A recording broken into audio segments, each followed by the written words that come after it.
boys and girls. This is Tommy fucking Onions coming at you with another Onion report.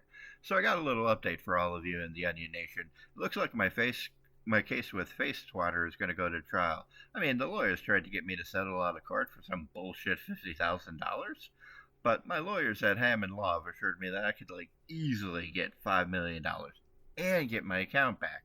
So it looks like we're trial bound. Once I win, we should totally do a contest or some shit on Face Twatter. I don't know, first 100 women to show me their tits gets $1,000 each. I mean, as long as they pass the test. We're not looking for any droopy boobs here. They need not apply. Seriously? Okay. I'm being told to just stop everything I'm doing right now. I mean, Jesus Christ, the censorship around here. Whew. And in other news, it looks like my grudge against Matt Morales isn't going as well as I would like. I mean, Johnny Sniper failed to take into account that Monster Mammoth is always nearby, and the Sniper went and got himself jumped.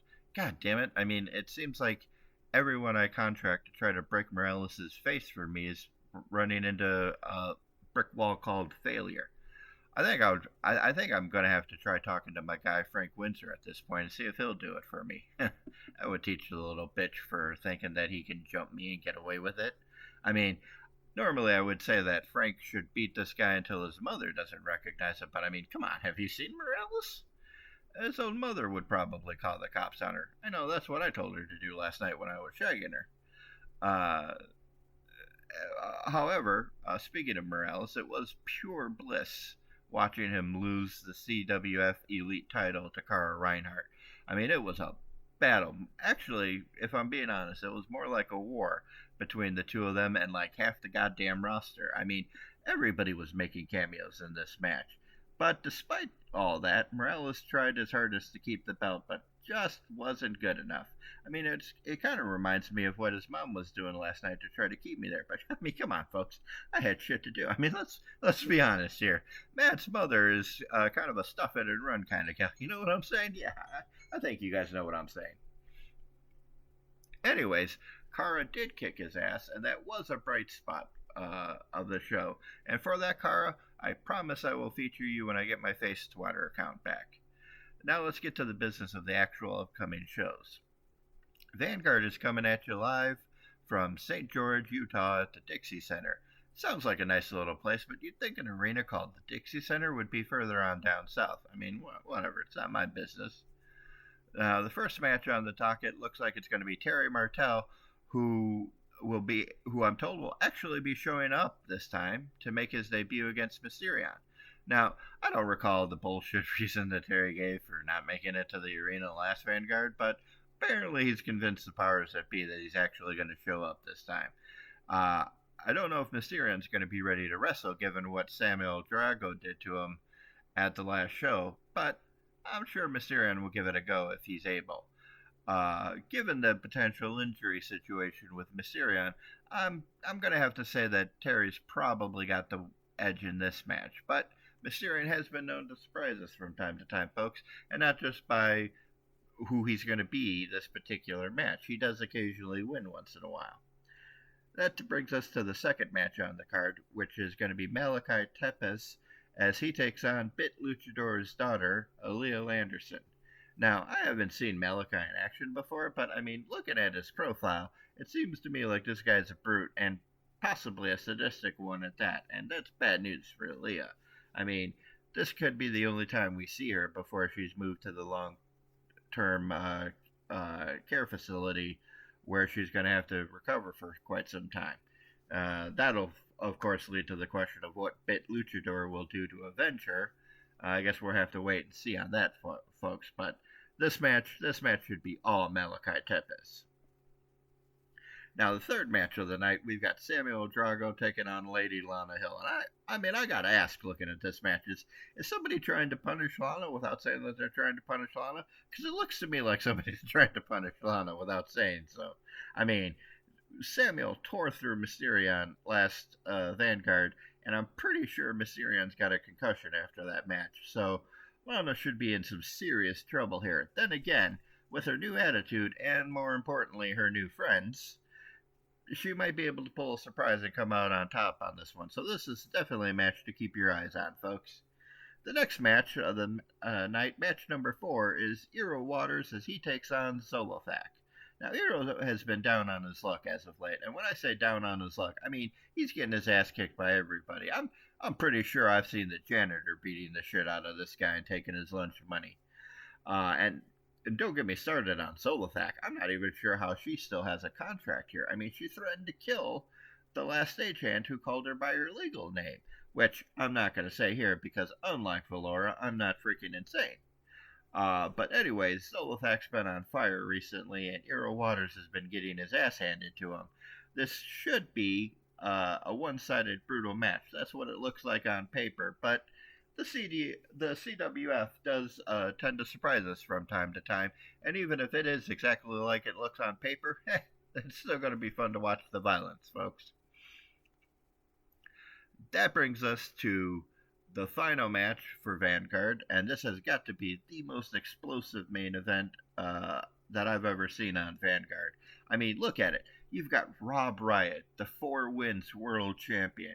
You've got Gabriel Tuck, and you've got the returning D, and they're taking on Bad Company, consisting of the newly crowned elite champion Kara Reinhardt, the CWF Conquest champion Cronin, and the former Conquest champion and perennial title contender in Greg Salazar.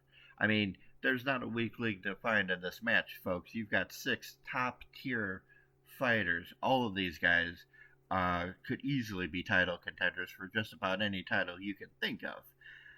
And it's an elimination match, so there's not going to be any bullshit lucky pinfalls that win the match. We're going to see who the better team is here. I mean, these guys seem to have been trying to form an alliance with each other, and I imagine that's why Armand went ahead and booked this match, trying to nip that in the bud, which is a smart move on his part, because, goddamn, I sure wouldn't want these 6 people lining up against me. No way. And speaking of, I'm also sure that Eddie Vega and Ben Price are going to be bitching and moaning that they don't get to call this match, and it's going to be going to the Vanguard crew instead. But this is a big match for Vanguard, folks, and this match alone is worth the price of admission, let me tell you. Okay. Now from St. George, we're going to Salt Lake City for Warzone. I don't even know why we bothered to have Warzone this week, since all the good people are on Vanguard, but I guess there's probably some talent to be found. Let's take a look, shall we? We're going to begin the night with Miguel Lanza Jr. as he takes on Steve Murdoch.